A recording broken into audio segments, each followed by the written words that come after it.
with your money.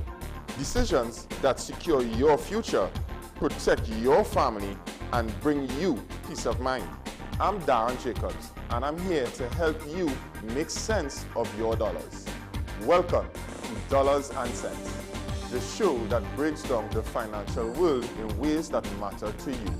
No jargon, no confusion, just real conversations about money, your money. So join me every Wednesday at 10 a.m. on WESN for Dollars and Cents.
WESN.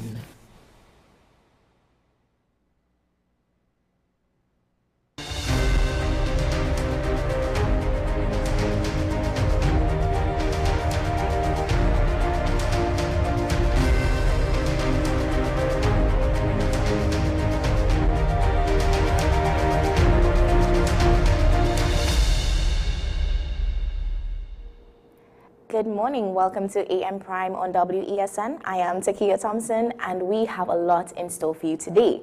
We begin this morning in the world of fashion, but not just any fashion, Caribbean fashion. It has come a long way over the years, evolving from traditional styles and local influence into a vibrant industry gaining regional and international attention. Today, designers are blending cultural with modern trends, while also adapting to new tools and platforms that are reshaping the way fashion is created and shared. Local fashion designer Aaron Munir joins us this morning to discuss the evolution of the industry and what it means for the future of Caribbean fashion. Good morning, Mr. Munir. Hi, morning. And how are you doing this morning? I'm alive and well, just tired, and then getting me up early. I mean, it's not challenging, but it's like get ready and try to be ready for the camera. Yeah. Absolutely. So while you're talking about getting up and getting ready, can you give us a little background about yourself and why you ended up in the fashion industry, and also stick in, how you came about your brand itself, Munir Designs? Okay. So I came from a very humble background, and growing up, I always knew I wanted to achieve something just to prove my family that, I am someone or somebody. And then, challenges at home. I grew up in one of those homes where it wasn't the best of homes, I would say. And that really gave me the push to push harder. When I was like 15, I started doing evening classes with sewing, and from there I went on to MIC, where I did like a full course in dressmaking and design. And then after, I just did my first collection at San Fernando Fashion Week, and then from there it just went on to another event, and then I became this Aaron Munir. But of course it had its challenges. You're not gonna sell out all your collections in one go. You're gonna have the collection that you learn as you go. So you see what customers like. So I remember my first collection that was in storage for over a year until I started giving it away. But you learn what buyers want, and over the years you might experiment on different styles, and it's like you're elevating your work as you go along. So today I learn the clientele that I have a lot better. I learn the materials that they like. For example, I used to work with a lot of chiffon, and really and truly, when people ask me why the switch to linens, chiffon was what I could have afforded back then. Chiffon was like 25 TT a yard, up to 30, no more expensive than that. Compared to now, where linen is like $130 a yard, I'm in a little better position to buy some linen. And I really made the jump from synthetic fabrics to natural fibers a few years ago. I used to do a lot of pop-ups and upmarkets and like local artisan spaces that for creatives to sell and to promote. And I would never forget this story. There was this little old lady. She would always come to my rack. She would say, I don't wear chiffon. I don't wear fake fabrics, because she said it irritates her skin. But she said, the day you make a natural fiber dress, which is like what I have on linen, I'll buy it from you. Even if I don't want it, I'll buy it. She said, I just want you to make a natural dress. And I never took her on, but she would always come whenever she see me, and she would say, young man, you're not listening to me.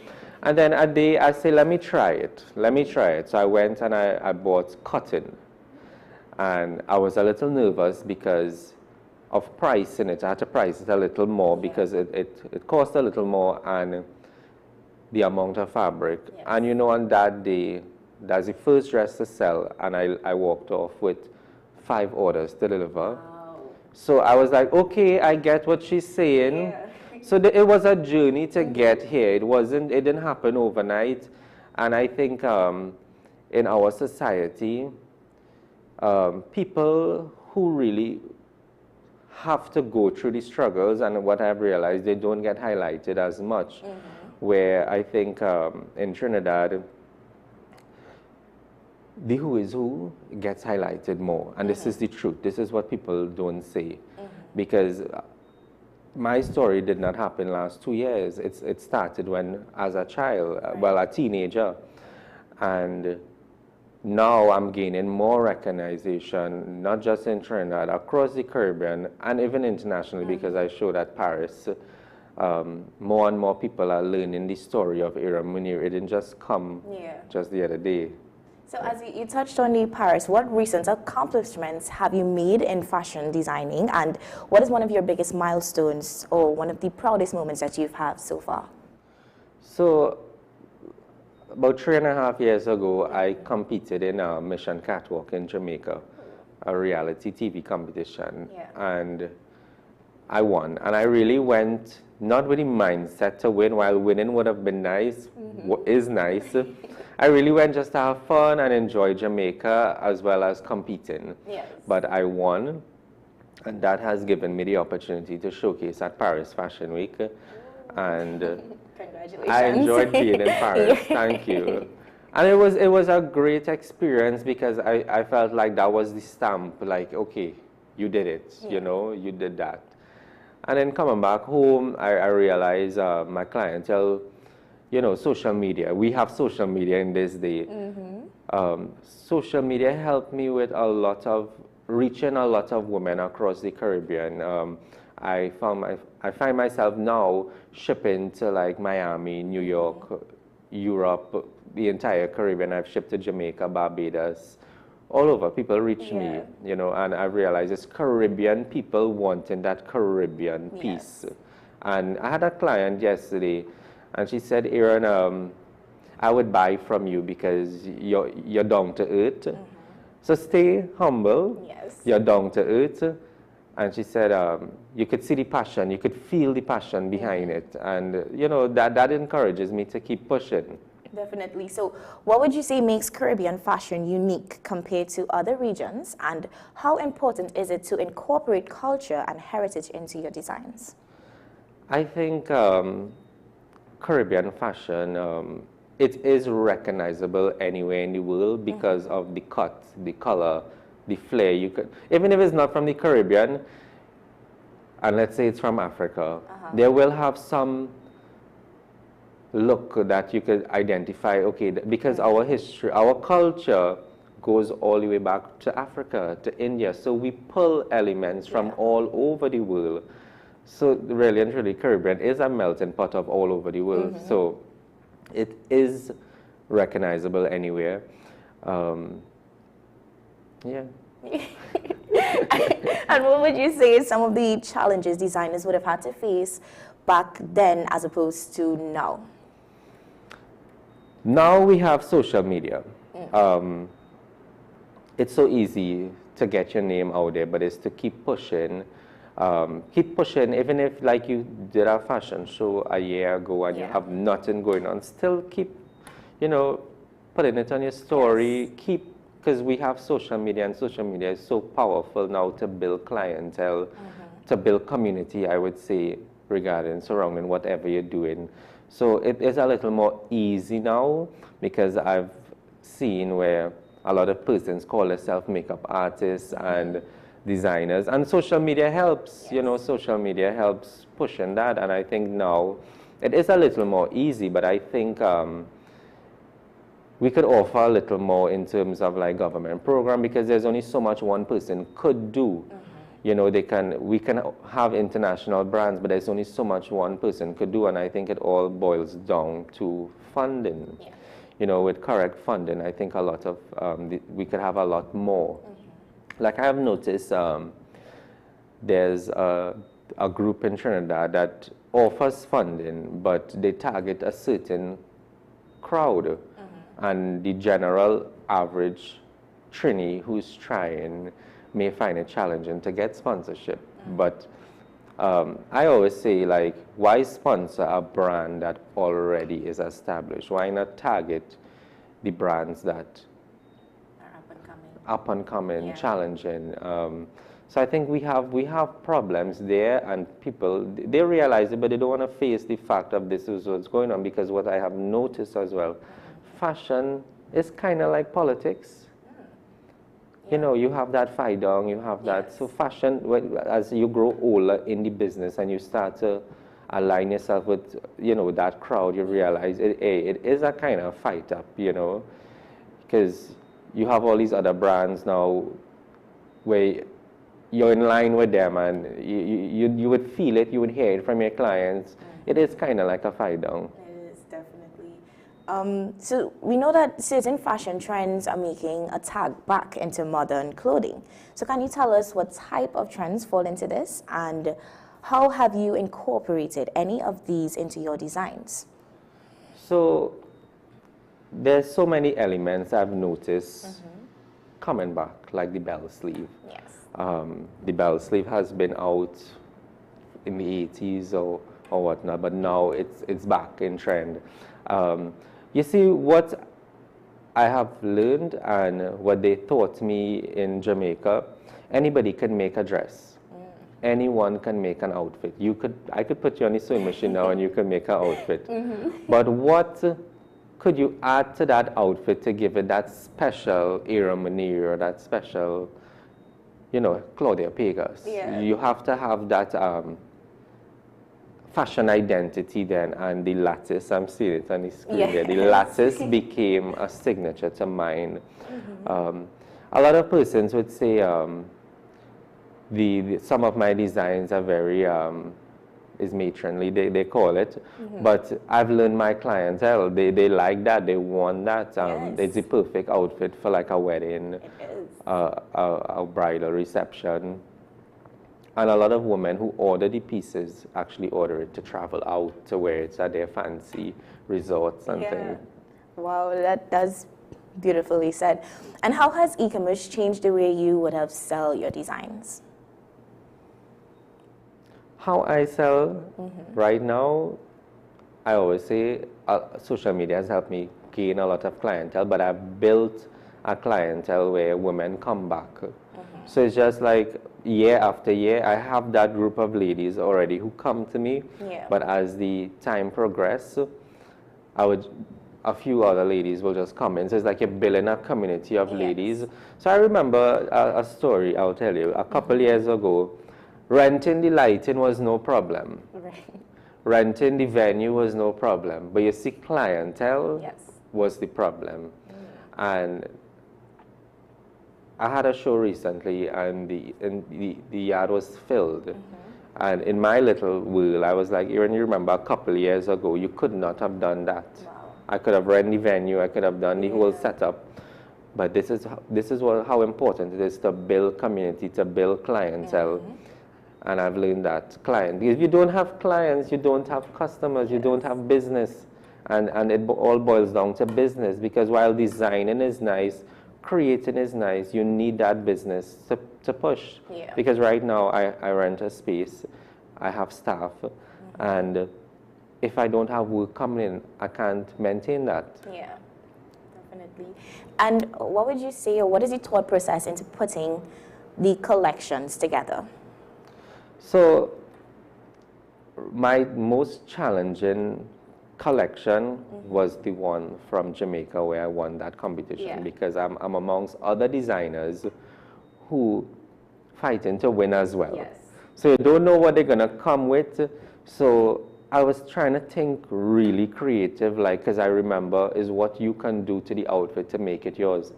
And I started to think of different elements that I've noticed that isn't really done. While lattice is done, the technique to it isn't really done.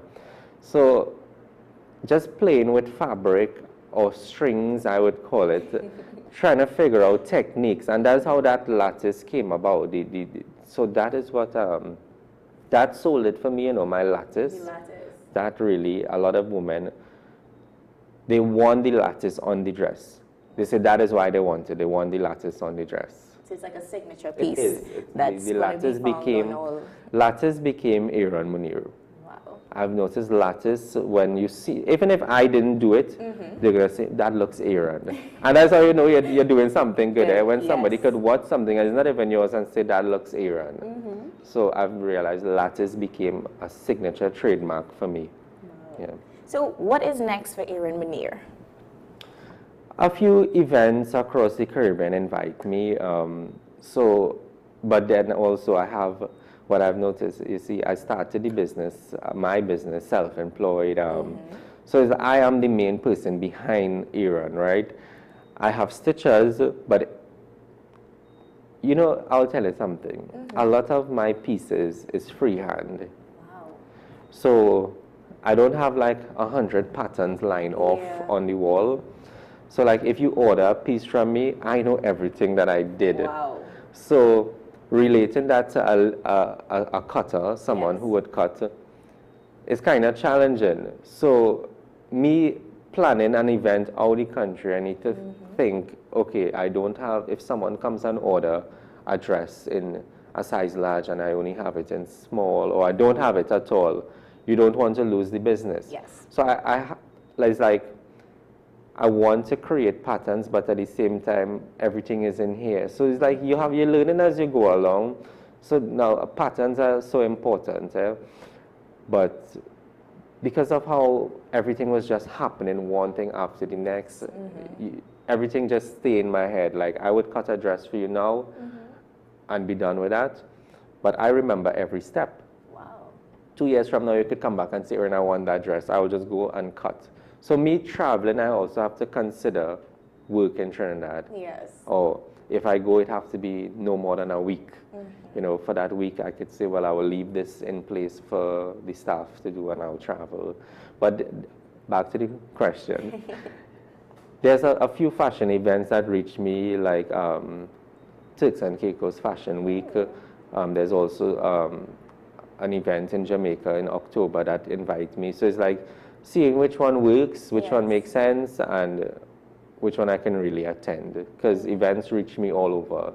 There's also Suriname Fashion Week that also want to make a comeback. So it's like you're communicating with different events across the Caribbean. But at the end of the day, financing, which one makes the most sense to go to, and then also which one will make the most business sense. Yes. You know, as a talking business. What I wanted growing up, now dealing with it, is not as easy as it looked. You know, like I wanted to get in a lot of stores. I've got into communication with a lot of stores. Barbados, Jamaica, St. Martin. Production is my problem. So like you can supply one store. They want 3 dozen shirts, 4 dozen pants. You could do that. But when you have 5 other stores behind your back for the same thing, that is where it becomes the problem. And then you already have this clientele that coming in and out the shop. Yes.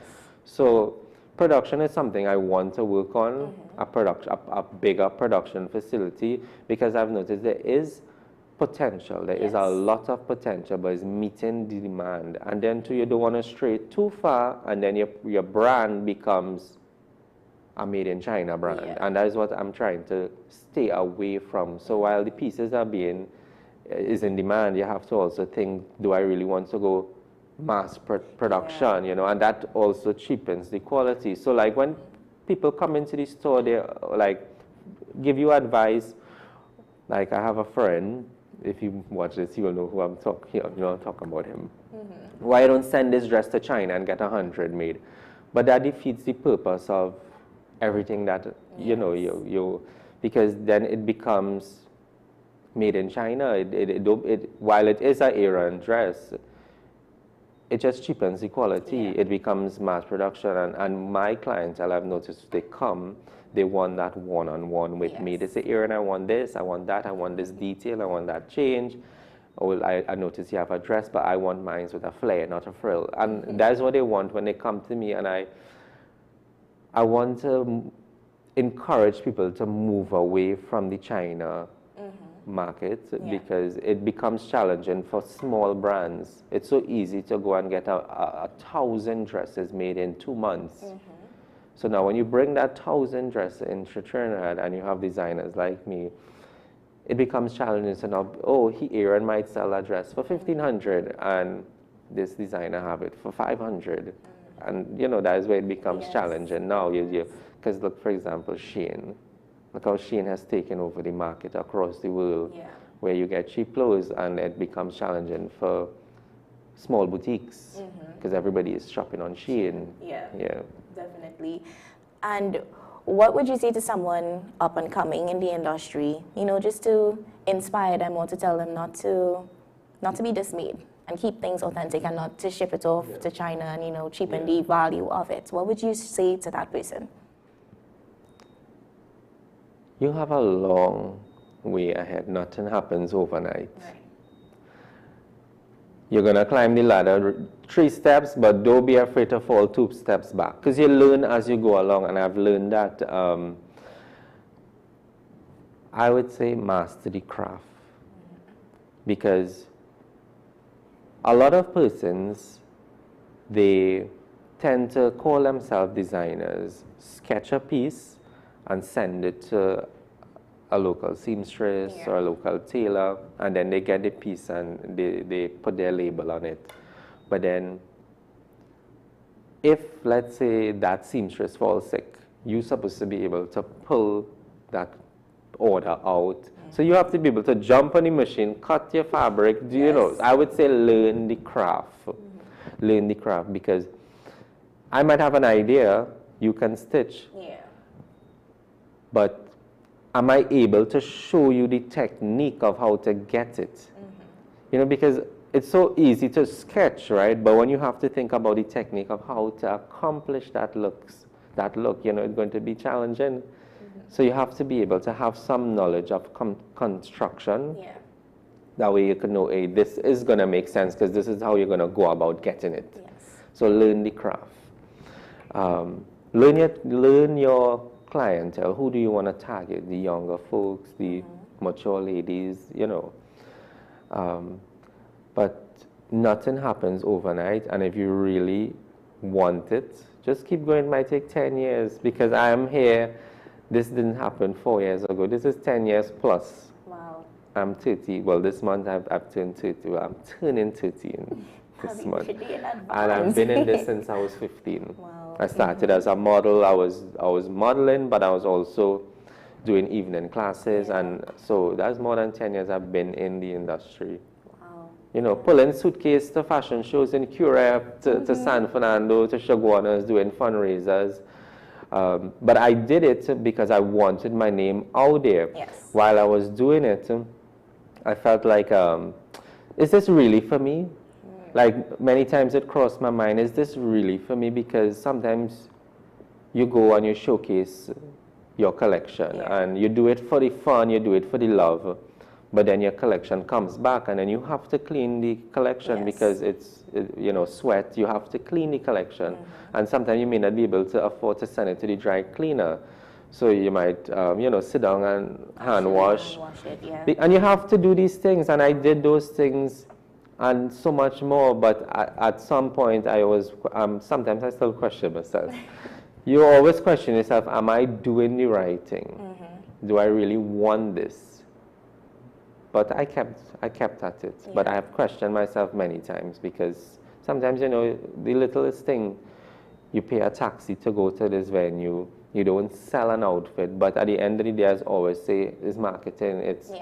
It's building your brand, and I did all of these things, and that's why now when I won the competition, it wasn't hard to have that community support then, where I would have, like, you know, a little as it is, like in that comment section, rooting for Aaron, go Aaron, and that, oh, I remember this lady from that show, oh, I met this lady there. So it's like you have that one-on-one support, because sometimes it's not just about selling a dress, is networking with real people. Because you know, if you're home in your living room for the past 10 years and haven't gone out in the real world and meet people, real people, these are the people who will come at some point to say, hey, I want to get an Aaron dress. So sometimes I would have ladies visit the shop or even call me and say, Aaron, I've always wanted to get an Aaron dress. I remember you remember that event you did and I'll be like, oh yes, you know, so that is important. Getting out there and networking is important. Absolutely. And you mentioned an Aaron dress and the store. So can you tell us, where is the store located, in case, you know, persons looking on, they want to get an Aaron dress, they want to be a part of the clientele? Give us some more information on that. So the shop is located at number 35 Front Street. So at this location, I do, so there's a space where there's pieces on display. If you want a custom order dress, you can come and sit with me. We could talk about the look. Sometimes some ladies want something that I don't have. All of that is possible. Like I recently did a black collection, and I'm still surprised to this day. People will ask, could I order it in red? Of course. You know, so you could come visit the shop, have a conversation with me, look at the pieces. Because I have done so much collections, like I would see something from all over on the screen, you know. So if you want to pull a look from 3 years ago, of course. And I remember everything. How to do it, Well, thank you so much, Aaron, for sharing your journey and giving us, you know, the insights of how vibrant and encompassing the fashion world or the fashion industry can be. So thank you so much for being here with us. No problem, thanks. Guys, we're about to take a short break, and when we come back, we have more in store for you, so stay with us.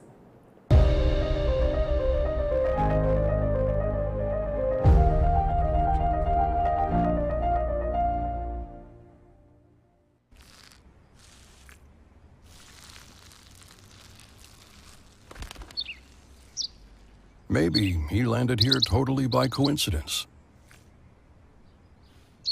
But if by chance he's admiring your fresh coat of Benjamin Moore soft sky blue, well, that's a pretty high compliment. Coming from an expert.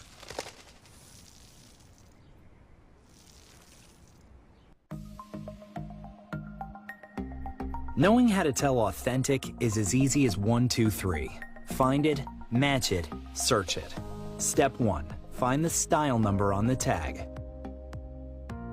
Step 2. Match the style number inside the jersey with the number on the tag. Step 3. Search it. A quick Google search of the style number will verify the jersey is authentic when the search results match the jersey being searched. Don't be fooled by counterfeit jerseys. Before you buy, remember to find it, match it, search it.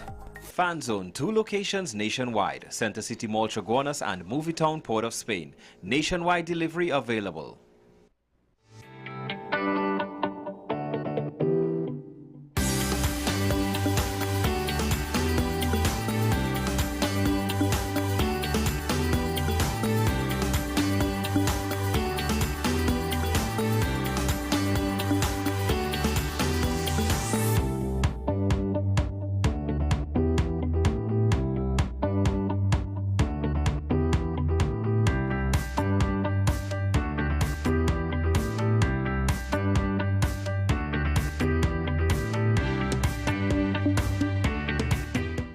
J, I want to get a tattoo. You really want Respond to me. Respond to me how you would respond to me. The first question I'll ask is why? Controversial taboo topics. We get so consumed by church, we forget that we have to live the life of being a Christian outside of the Sunday. Like you say, services. we think going to a service makes us a Christian. Exactly. Yeah. Right. So we are about to hear the second time Pastor J wanted to take a tattoo. Would have been late last year and early this year. Oh gosh. Hope Unfiltered podcast with Pastor J and Ren.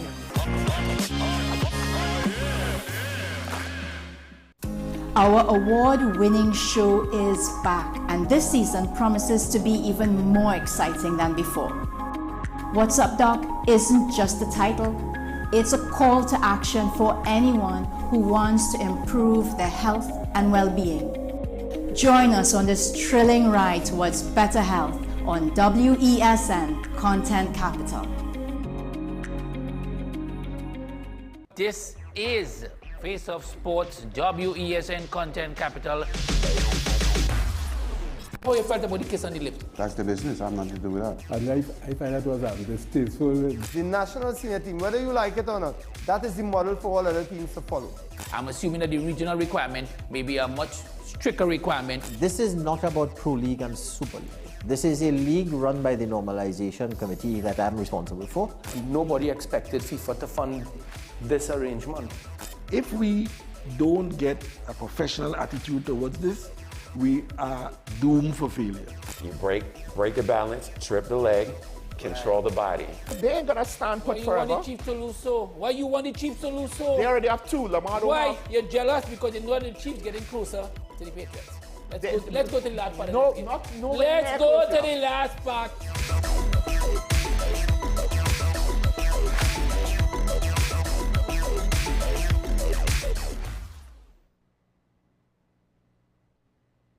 You are watching Strictly Legal on WESN Content Capital. Just give an overview of what exactly is that split arrangement. Nah, you don't need to register nothing. We can do that another time. But then it becomes a hit, and then everybody starts to want to claim. The laws that predate many of the independent countries' constitutions are going to be those colonial laws. We know there are an infinite amount of circumstances that would lead to a murder. I have a great idea and I have a great concept, but until it's actually expressed, it does not become intellectual property. Accomplishments or targets of a forensic accountant is to quantify what may have been lost. We believe we defend criminals and we manipulated the law and we exploiting the system. A responsible journalist will reach out to the person who they have the information on for a comment.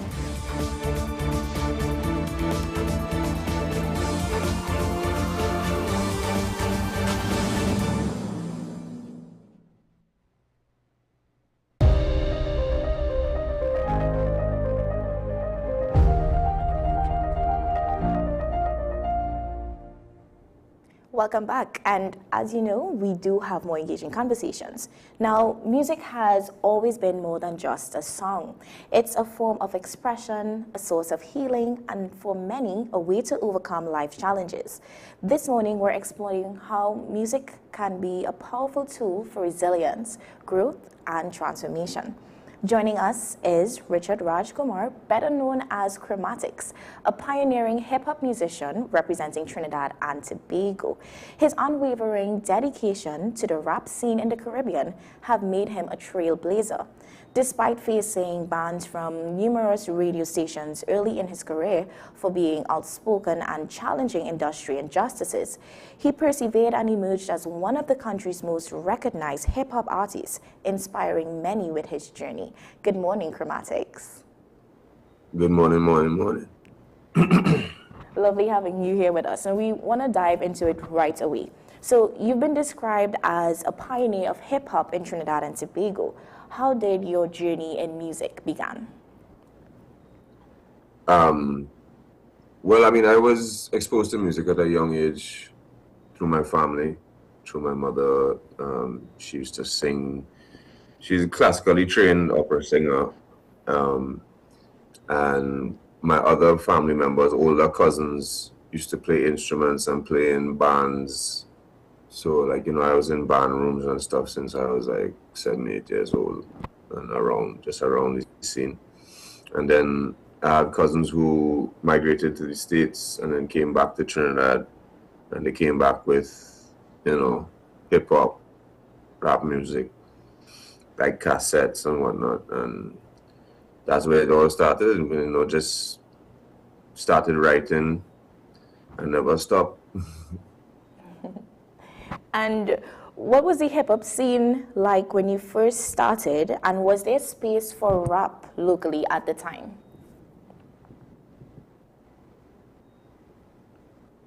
Yeah, well, at the time, so this is like early 90s, and I was definitely space in Trinidad because, we didn't really have much else in regards to youth expression. Soca wasn't what it is today, or we know it as today. And Calypso was sort of seen as, your parents' thing now, the older folks' thing. Mm-hmm. So with the emergence of, like cable television and urban radio, we became a lot more exposed to dancehall, hip hop. And then, of course, the emergence of the Kiss Kitty Caravan, which was like a local record label production house. And we were hearing ourselves in these different genres for the first time.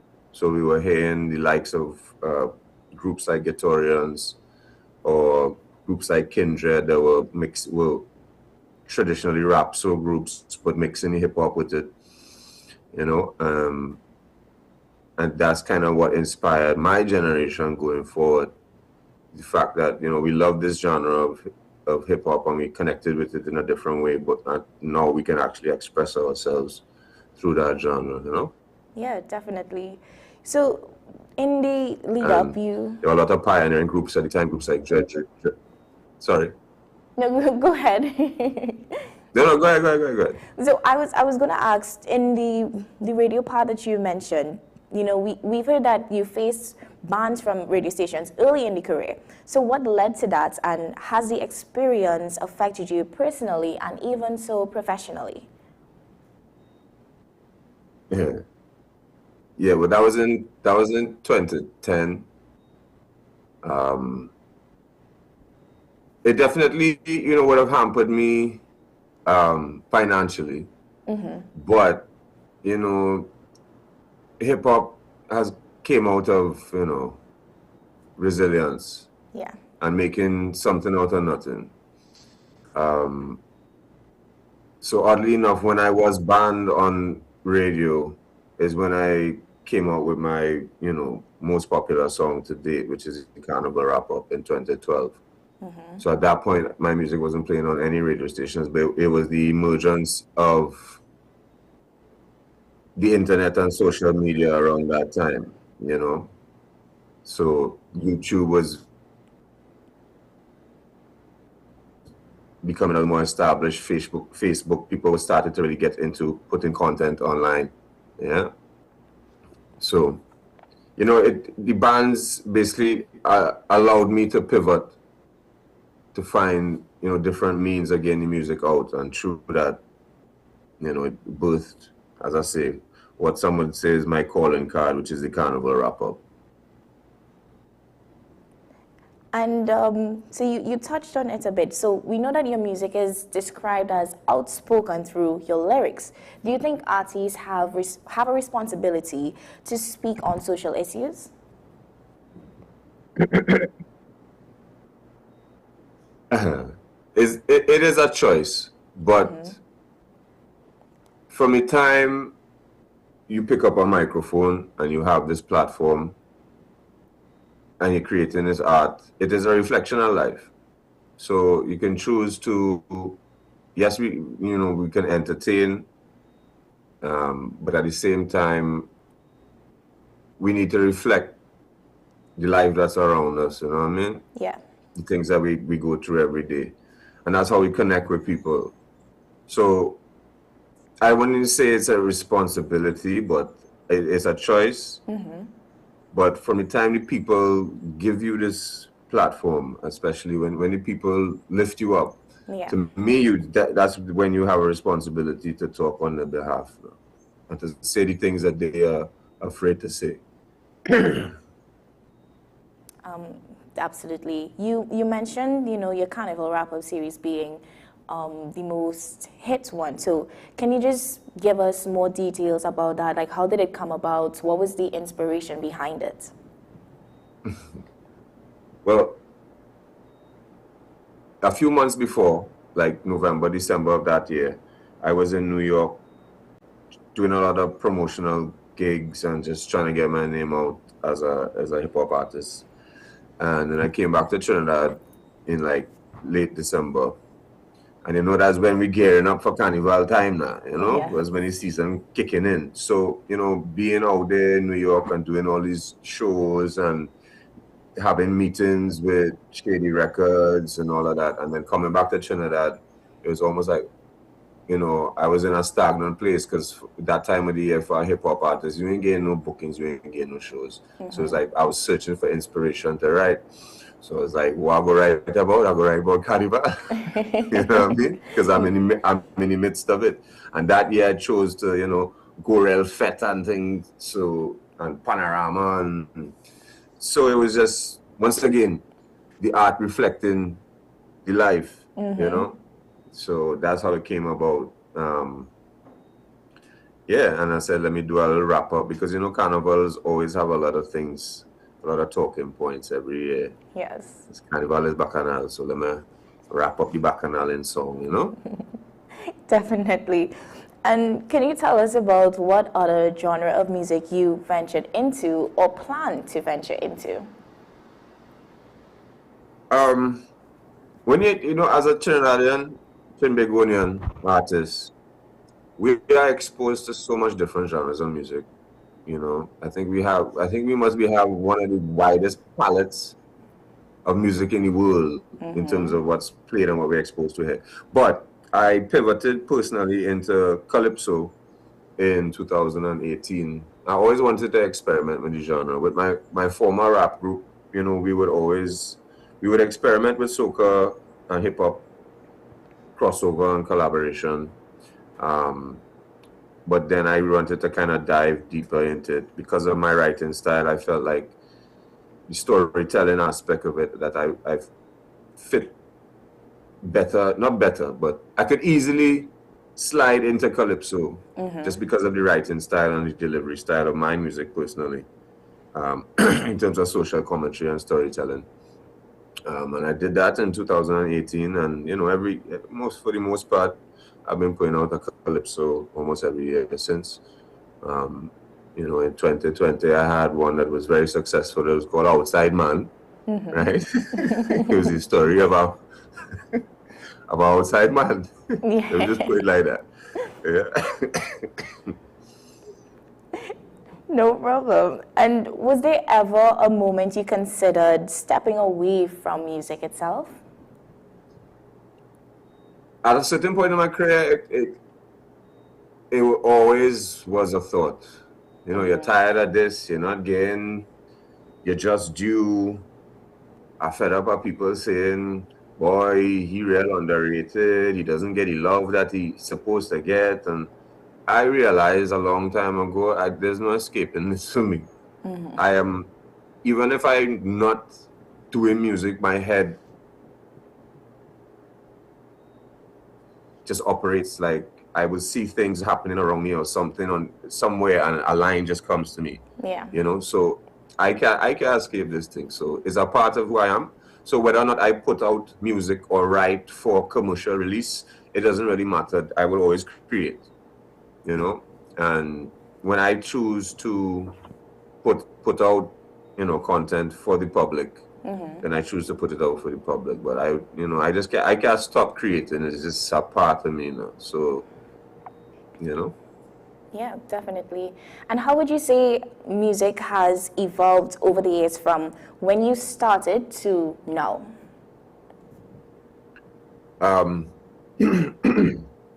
When I say music has evolved, locally, I guess. Yeah.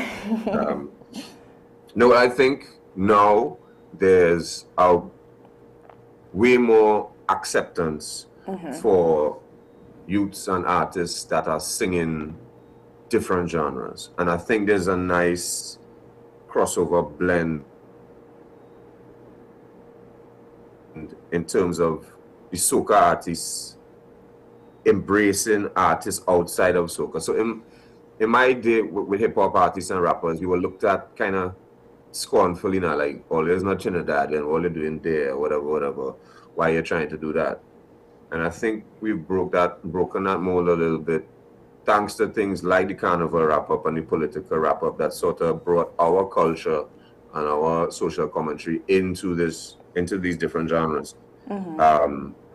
You know, and back in the days, almost like the soca artists didn't want to collaborate or mess with local dancehall or local hip-hop artists, but now that has changed dramatically. So I think there's a lot more opportunity and leeway for youths to express themselves in different genres, and they're not as, how to put it, as scorned or frowned upon rather from the public when, you know, you say, I'm singing Trinidad dancehall or I'm singing hip hop or I'm rapping, you know? Yeah, definitely. And how do you hope your music impacts persons listening and, by extension, even the young ones listening to the music? What's the hope behind it? My music? To entertain and inspire and make you think. You know what I mean? Artists don't have to be one thing. So I try to inspire and I try to entertain at the same time in my music. I would have recently done a freestyle on the WYFL rhythm, which is kind of how this interview came about, I believe. Right? Because that kind of sort of went viral. And a lot of people, there's so many artists on that rhythm. That's like the biggest dancer rhythm out of Jamaica. And there's so many people on the rhythm, but I chose to say something about the times that we find ourselves in. You know what I mean? So like, it's $3 million US for a Tomahawk missile, but the youth in the street could barely eat gristle. You know, we're seeing wars and we're seeing things happening around us, and I find like the artists ain't saying nothing now. They just want to, even all the Rasta man and them big Rasta artists and things singing about, you know, girl and things. So I felt the need to say something in this time and in this world that we find ourselves both locally and internationally, you know? Yes. So what is next for Chromatics? Focusing on my radio station and my program, The Grind. So I run an online radio station. It's called ourradio.fm. We are the #1 online radio station in TNT, and our mandate is playing no less than 75% TNT music.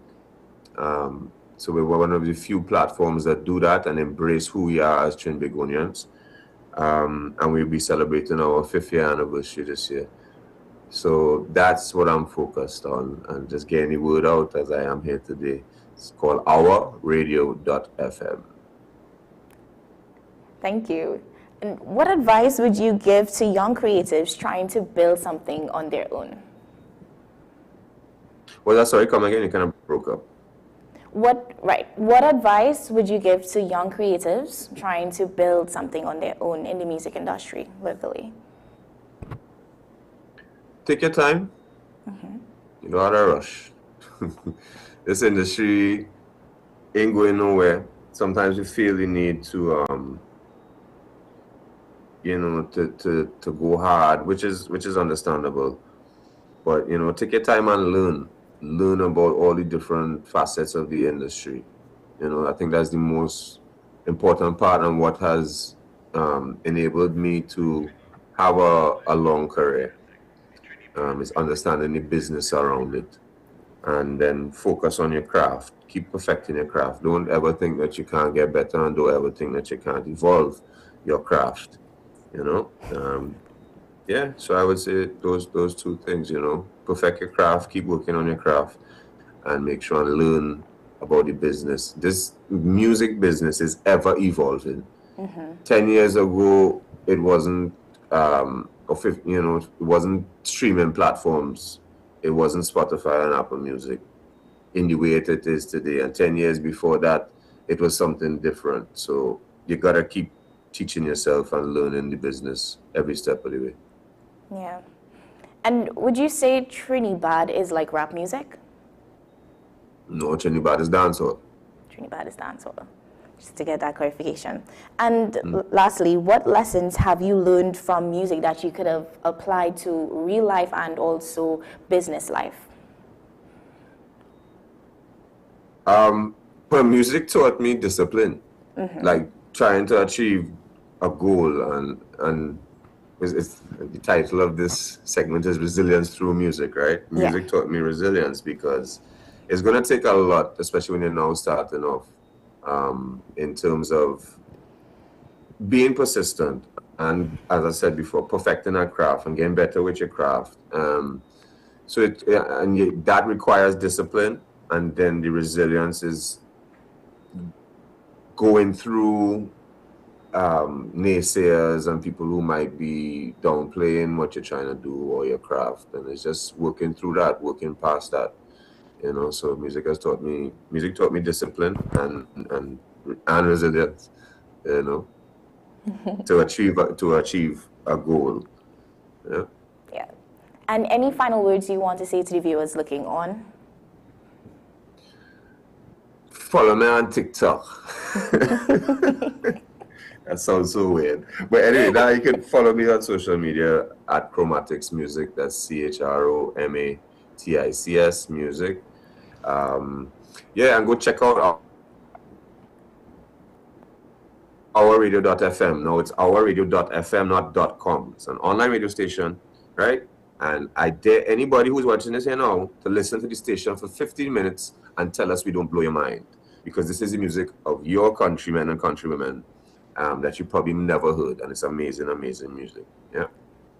Thank you so much, Chromatics, for sharing your journey and reminding us the power of music to uplift, to inspire, and to connect. So, guys, again, thank you for being here with us this morning. And we're going to take a short break. When we come back, we do have more in store for you, so stay with us.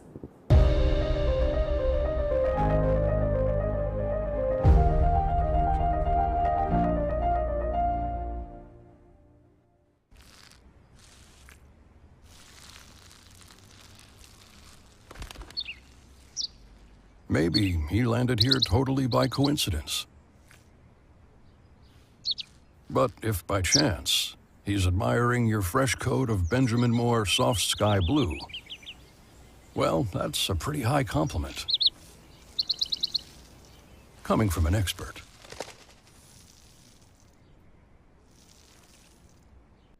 Our award-winning show is back, and this season promises to be even more exciting than before. What's Up, Doc isn't just a title. It's a call to action for anyone who wants to improve their health and well-being. Join us on this thrilling ride towards better health on WESN Content Capital. Are you driven, ambitious, and ready to earn? WESN, the content capital, is expanding, and we're looking for dynamic media sales executives to join our team. Sell powerful advertising solutions across television, digital, and social media platforms, and help brands tell their story.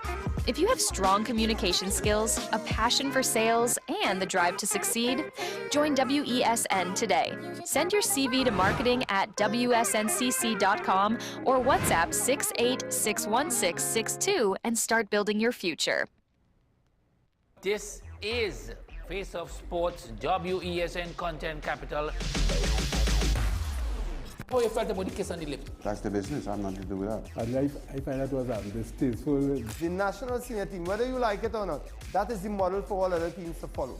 I'm assuming that the regional requirement may be a much stricter requirement. This is not about Pro League and Super League. This is a league run by the Normalization Committee that I'm responsible for. Nobody expected FIFA to fund this arrangement. If we don't get a professional attitude towards this, we are doomed for failure. You break the balance, trip the leg, control the body. They ain't gonna stand put forever. Why you want the chief to lose so? Why you want the chief to lose so? They already have two. Lamar don't Why? have. You're jealous because you know the chief's getting closer to the Patriots. Let's go to the last part. No, of this game. no. Let's go to the last part.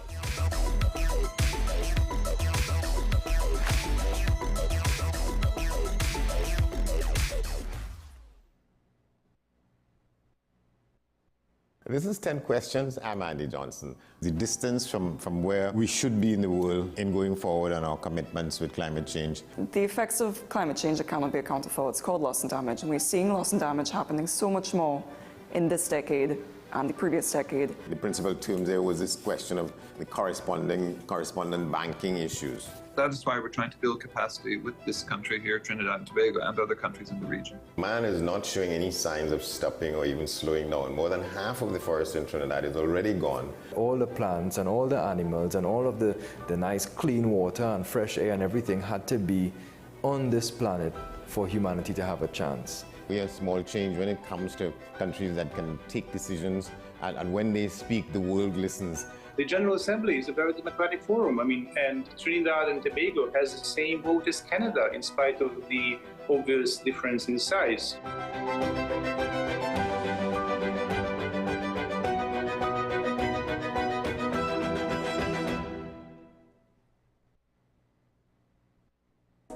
I'm Sean Michael Small, and we are WESN, the content capital.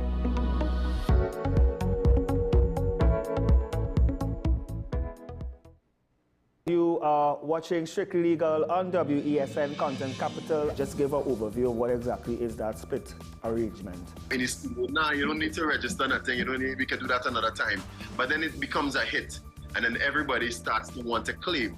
The laws that predate many of the independent countries' constitutions are going to be those colonial laws. We know there are an infinite amount of circumstances that would lead to a murder. I have a great idea and I have a great concept, but until it's actually expressed, it does not become intellectual property. Accomplishments or targets of a forensic accountant is to quantify what may have been lost. We believe we defend criminals and we manipulated the law and we exploiting the system.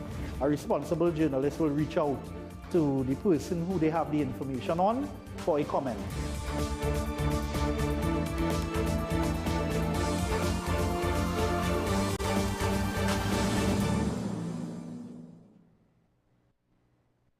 Pastor J, I want to get a tattoo. You really respond to me. Respond to me. you? How you would respond to me? The first question I'll ask is why. Controversial taboo topics. We get so consumed by church, we forget that we have to live the life of being a Christian outside of the Sunday. Like you say, services. we think going to a service makes us a Christian. Exactly. Yeah. Right. So here we are about to hear the second time Pastor J wanted to take a tattoo. Would have been late last year and early this year. Oh gosh. Hope Unfiltered podcast with Pastor J and Ren. Hi, I am Emiliana Beechan and I am a mental health and conflict resolution consultant. Welcome to Mind Matters, the show where we explore the intricate world of mental health and the art of conflict resolution. Join us as we hear from mental health professionals, conflict resolution experts, and everyday people who have transformed their lives through understanding and communication. Mind Matters, WESN Content Capital. We are tackling the hard-hitting topics, some controversial topics, some topics we sweep under the rug. You don't always have to forgive in a relationship for it to move forward. If it is you are in a situation where you forgive the person, but to the detriment of yourself, what are you really doing? It is very uncommon for somebody in the younger age group to have dementia. Atheists don't not believe. Is that I can't disprove God, but you also can't prove God, so we kind of have to stalemate. We'll focus on the woman who's being the victim, right, or the man who's being the victim. We exclude the children. Folks are trying to study the underlying brain mechanism to figure out how does this particular disorder happen in the brain? How is the brain processing this? Don't worry about AI, worry about humans working with AI. Are you willing to learn new skills to stay relevant for the future job market? That's the challenge that people are going to struggle with.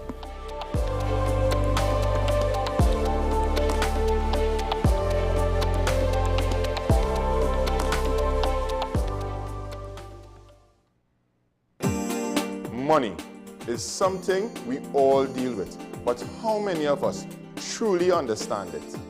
What if you could make better decisions with your money?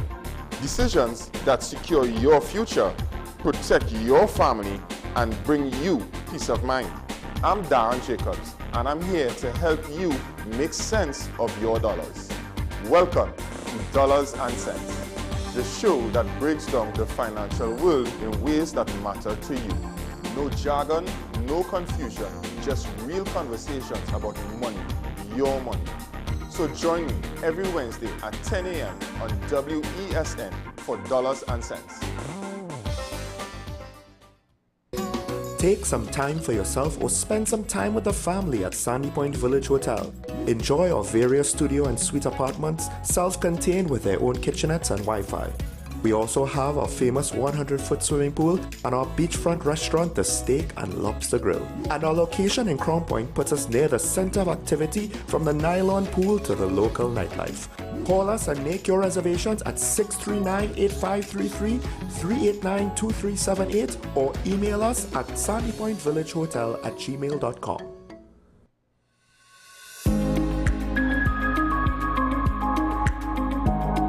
Something very important, there is an intrinsic neurotrophic factor that is released through myokines, that is some peptides that we have in our muscle that produce neuromodulation and increase that peptide in the brain to increase the neurocognitive of the brain. I'm glad you said that. Right. So exercise has an important part to play in the aging brain. As we get older, our gray matter does shrink. We have reduction of synapses, but exercise is shown to actually improve our cognitive functioning. Totally.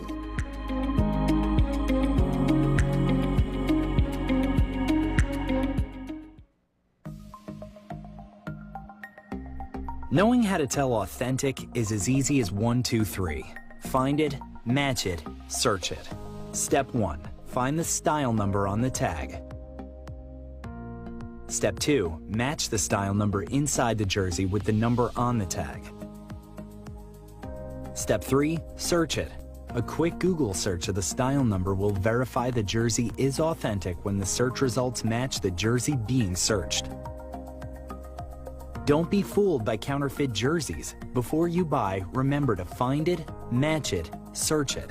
Fan Zone, 2 locations nationwide. Center City Mall, Chaguanas and Movietown, Port of Spain. Nationwide delivery available. The home of Caribbean content is growing, and we welcome you to be a part of the #1 platform for young personalities who are driven to make a positive impact in society. As we continue to reach every corner of Trinidad and Tobago through our daily broadcasts, our social media pages, or through our 75+ digital billboards across the nation, contact us to learn about our competitive rates via marketing at wesncc.com or call us at 628-5835. WESN Content Capital, television with a difference. Take some time for yourself or spend some time with the family at Sandy Point Village Hotel. Enjoy our various studio and suite apartments, self-contained with their own kitchenettes and Wi-Fi. We also have our famous 100-foot swimming pool and our beachfront restaurant, the Steak and Lobster Grill. And our location in Crown Point puts us near the center of activity from the nylon pool to the local nightlife. Call us and make your reservations at 639-8533, 389-2378 or email us at sandypointvillagehotel@gmail.com.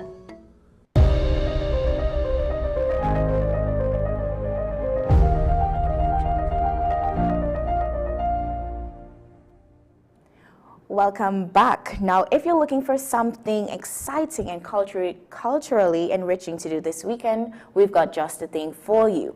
The National Theatre Arts Company is set to host its Short Plays Festival this weekend at Napa, featuring a range of intimate and engaging performances.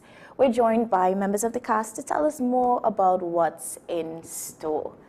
And as you've seen the picture that was up, again, you know, they're having their short plays. So I'm here this morning with Nicole Carter. Good morning, Miss Carter.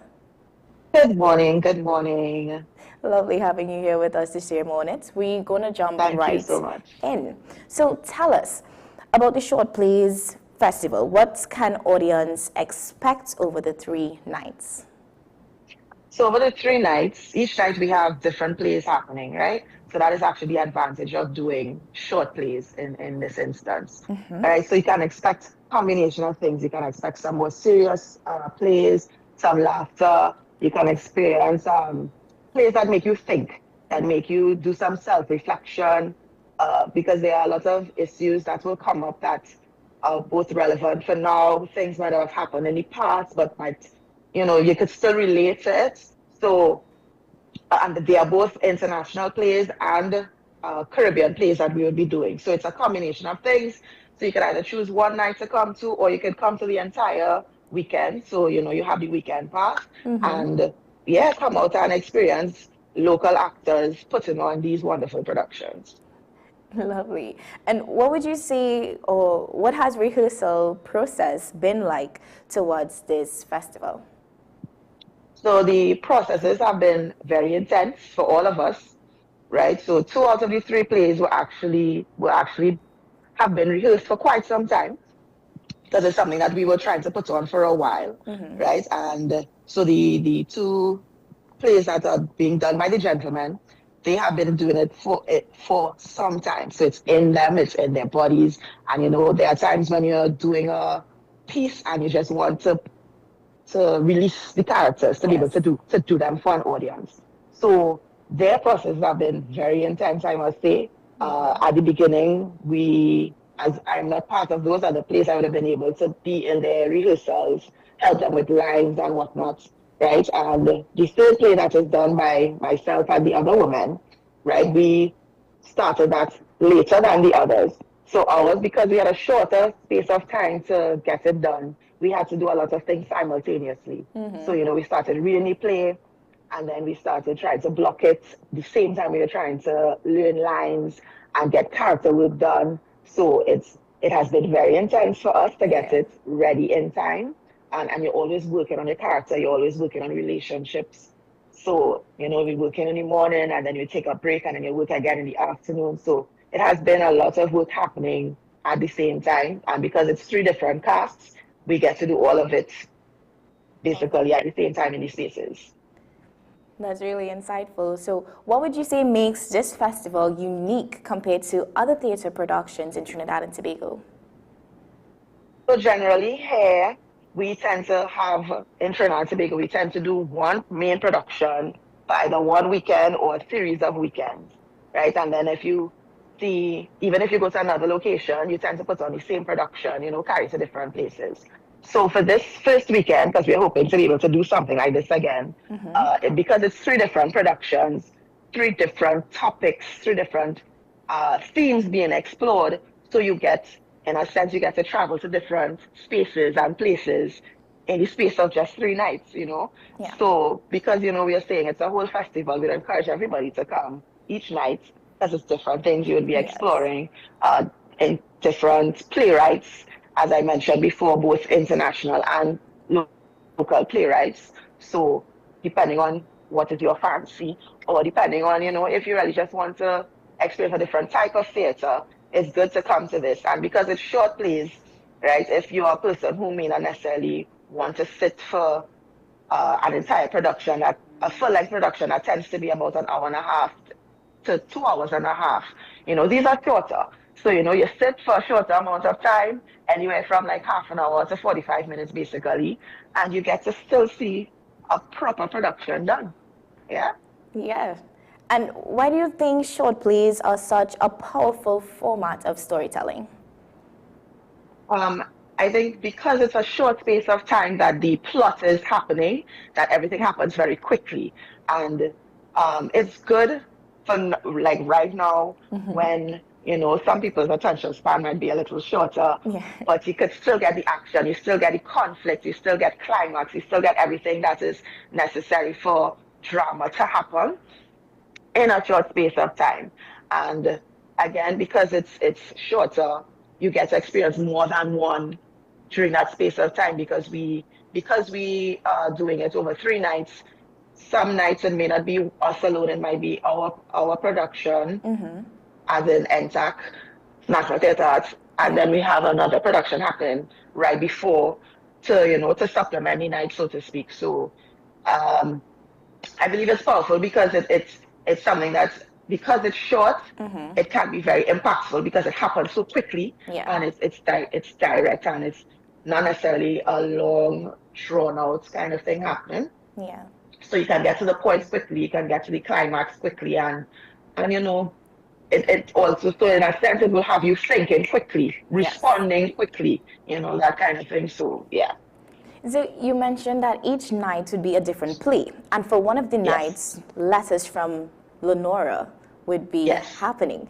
So this sounds very personal. What is the story behind it? So Letter from Lenora is actually Letter from Lenora. Is a Caribbean play, local playwright Eric Roach.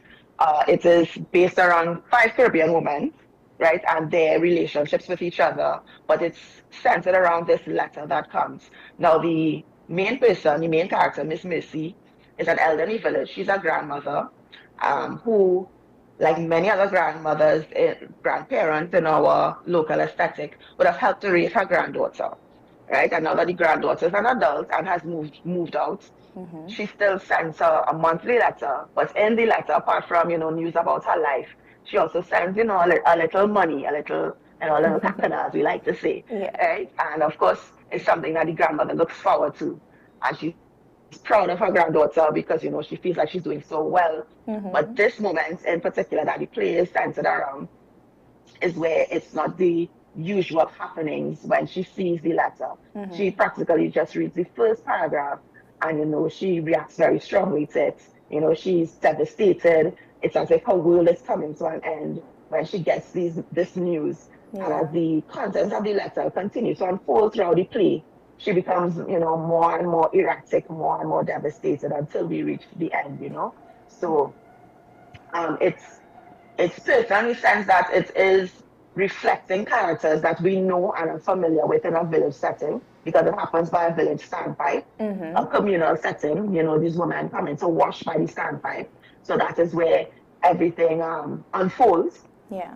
Right, and then other familiar people come into the space, and you would see their interactions with each other, how they respond to this particular character, and how they respond with each other and whatnot. So yeah, it's a story that a lot of people would be able to relate to, because I'm sure each character, somebody would know someone like that. Yes. You would know who is the village Mako. You would know who is the over dramatic person. You would know who is the person who could bring that dramatic person back to normalcy, you know? You would know who is the one who likes to chuck fire, so to speak, right? So it's a story that many people would be able to relate to, because you would find that either you see yourself or part of yourself in a character, or you would know someone who behaves like that. And how do you bring that emotional depth to life on stage? Well, similar to, or joining to what I was saying just now, a lot of us in the cast actually would have been privileged to have either grown up with or experienced our grandparents. So a lot of the time when it comes to emotional depth with characters, we try to first tap into our own lived experiences, or experiences that we know about from others, right? So you would pull on things like their mannerisms, sometimes the way they walk, sometimes the way they spoke. And yet, because it's a dated play, because our play is set in the 60s, and we know that grandparents then may not necessarily be how grandparents are now, but you can still pull certain things, right, that you can relate, that you can put into your character. So you would use that to get the emotion and add to when you do your actual character work, how you think your actual character would respond to certain situations and how they would say it. Yeah. So it's really a combination of things, and it may not be one thing that you look at to get that emotional depth. And then in the rehearsing, you will play different things until it feels right for your character. And it's not, because it's not a solo piece, you have interactions and relationships with other characters. So you would play certain things, and even though you might feel it's working for you, but then what makes sense in the space with the other characters, you know? So as I had mentioned like earlier, it is a lot of intense work that happens, especially when it comes to the emotional depth, because you want the characters to be as realistic as possible. Yes. You don't want to necessarily be caricature, and you don't always want to play on a stereotype, but you do want to bring things that would be familiar, things that people can relate to. Yes. You know, so it's always about finding the balance. No, I think you touched on it a bit, or you answered it a bit, but what do you hope the audience feel after they've watched the performance? For ours in particular, it's a comedy. Yeah. Right? It has a lot of comedic elements. So we hope that they can just experience some relief, some joy, you know, you will get to experience the peacock and things like that. We know that right now the world itself is, very tense, and think they're just daily life, sometimes for many of us it's a struggle. So sometimes it's good to take a step back and get a chance to relax and to breathe. And I know some people say, to distract yourself, but a lot of times it's not necessarily a distraction, because we do know that we can coexist with things. You can be struggling and whatnot, but it does not mean that you are not allowed to enjoy yourself, right? So at least for our play in particular, we are hoping that when audiences leave, that they would have gotten a brief respite from their stresses and from their worries, to just experience a different world, experience something that they can enjoy and leave with a little laughter, and being able to see, professional actors do something, bring realism to characters in this space. Yeah. And can you tell us about the play arts and the themes that it explores? I can speak a little bit about it, because at the beginning, I was also helping them with their rehearsals.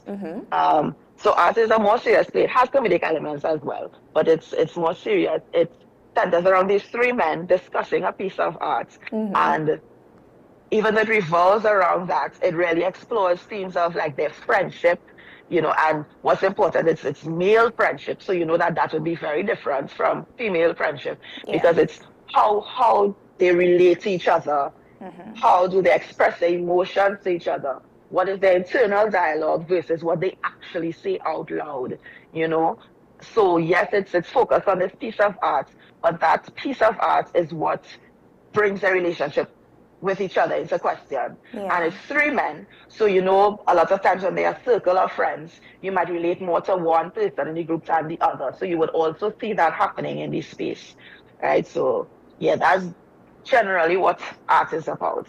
And while you touched on art, can you touch a bit on the zoo story? What can the audience look forward to looking at this play?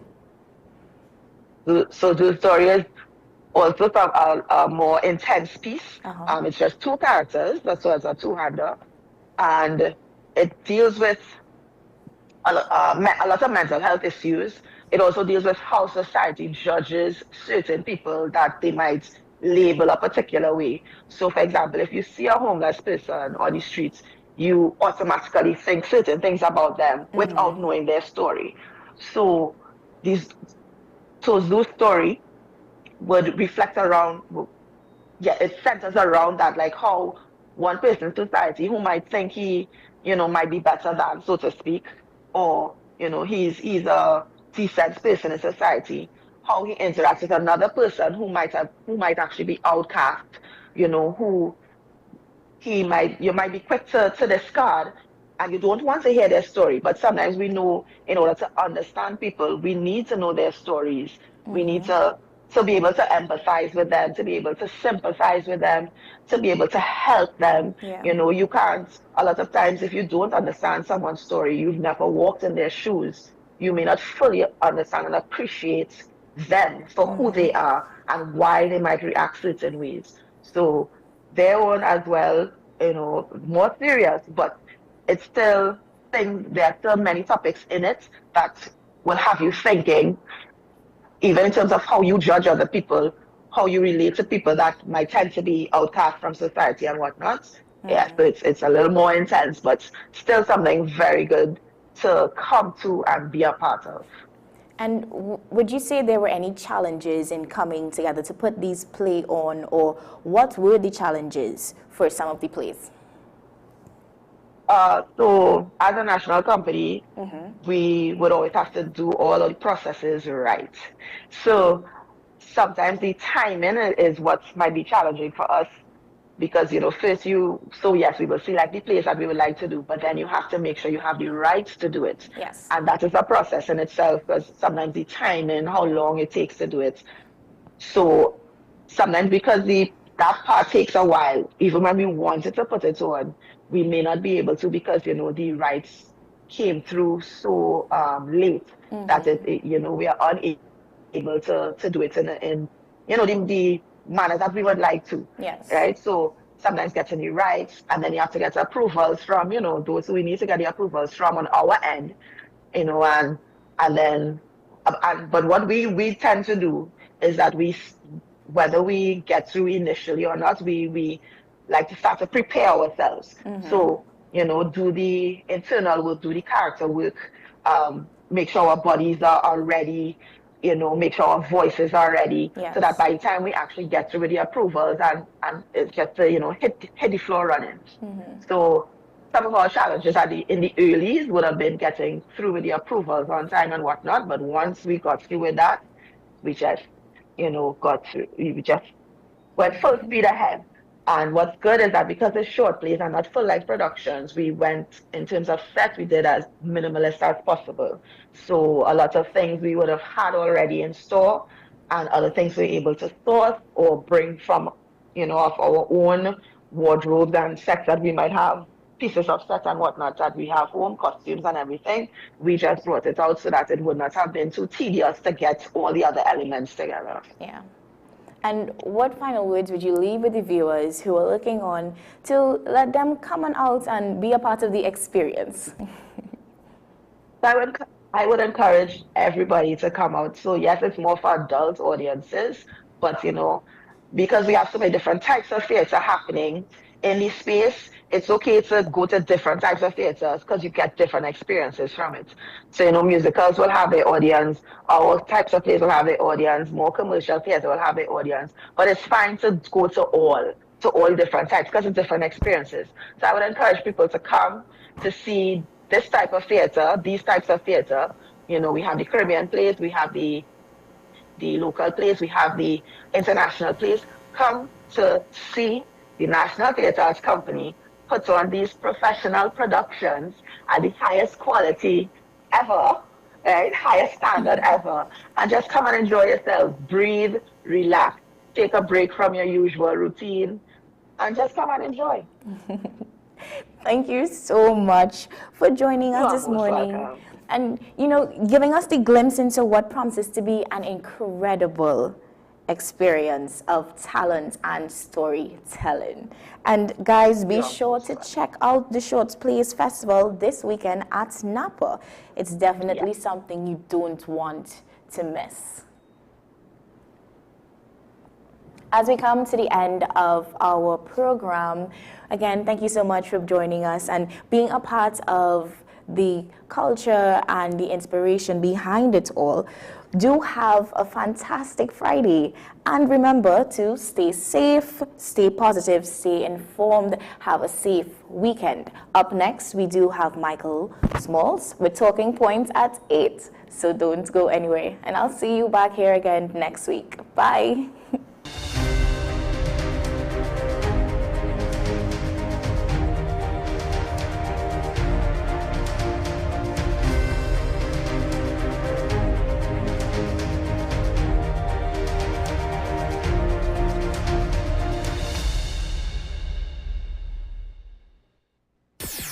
WESN.